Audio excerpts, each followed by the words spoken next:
सूरह अल-बकरा कहता है कि अगर कोई व्यक्ति 3 तलाक दे दिया और वापस से उसकी पत्नी या वो एक दूसरे के साथ रहना चाहते हैं तो फिर हलाला का प्रोसेस होगा। ये क्या एक पत्नी के साथ अत्याचार नहीं है?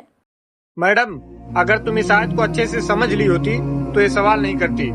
सबसे पहली बात, इस आयत में हलाला का कोई अल्फाज ही नहीं है, और इस आयत में ही नहीं बल्कि पूरे कुरान में और पूरे हदीस में हलाला का कोई अल्फाज आया ही नहीं है। और इस आयत में तो साफ साफ लिखा है, अगर कोई मर्द अपनी बीवी को 3 तलाक दे दे तो वह औरत अपने पति के पास तब तक नहीं वापस आ सकती जब तक वह औरत किसी दूसरे मर्द से शादी ना कर ले और उस दूसरे मर्द से तलाक ना ले ले।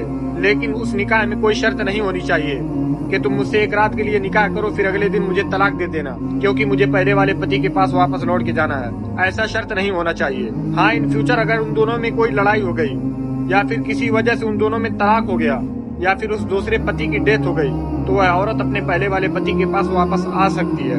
इस आयत का मतलब ये है। और हलाला के बारे में हदीस में नबी करीम सल्लल्लाहु अलैहि वसल्लम फरमाते हैं कि हलाला करने वाले और हलाला कराने वाले दोनों पर अल्लाह रब्बुल आलमीन ने लानत भेजी है।